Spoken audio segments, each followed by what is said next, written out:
ভিতরে অনেক বড় একটা দুর্যোগ চলে আসছে। তো আমি যদি সতর্ক না থাকতাম তাহলে কিন্তু আমার সবগুলো মুরগি কিন্তু শেষ হয়ে যেত, ঠিক আছে।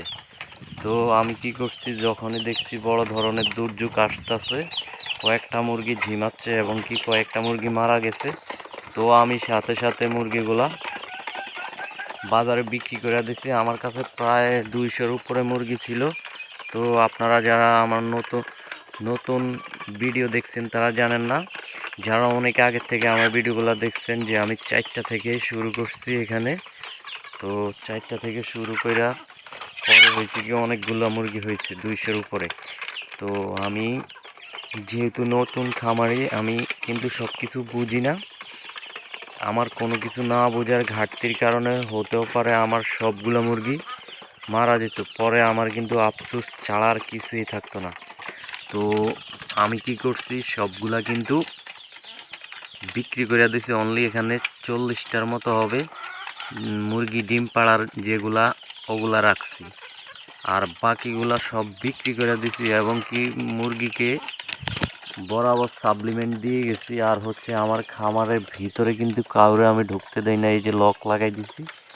তো এই ভাইরাসটা কিন্তু মূলত আসে হলো বাহিরের থেকে, মানুষ যখন ভিতরে ঢুকে তখন এই ভাইরাসটা চলে আসে। নাহলে কিন্তু মুরগির এই দুইটাই প্রবলেম, একটা হচ্ছে মুরগির ঠান্ডার থেকে, আর একটা হচ্ছে এই যে মানুষ যখন ভিতরে ঢুকে, ঠিক আছে। তো জীবাণুনাশক স্প্রে দিয়ে আমি কিন্তু পুরাটা খামারকে করছি, মানে স্প্রে করছি। তো আমি মুরগিগুলা বিক্রি করতে করতে তো আমি কিন্তু অলরেডি খামারটা রিকভার করে ফেলাইছি, ঠিক আছে। কীভাবে রিকভার করছি, আমি অনেকগুলা মানে ট্রিটমেন্ট চালাইছি।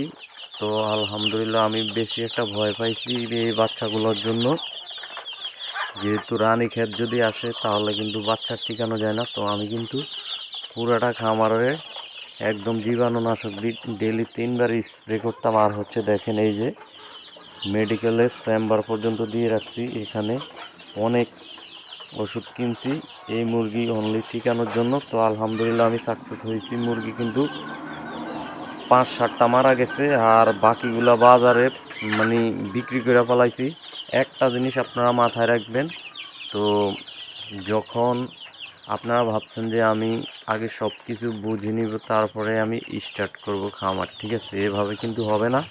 তো আগে খামারের ভিতরে ঝুঁকি পুরা রিস্ক নিয়ে আসতে হবে। 2টা 4টা 10টা করে মানে পালতে হবে। পালার পরে আপনার সামনে যে ছোট ছোট বড় ধরনের যতগুলো প্রবলেম আপনি ফেস করবেন, তো প্রত্যেকটা প্রবলেম থেকে আপনি কিছু না কিছু শিখতে পারবেন, ঠিক আছে।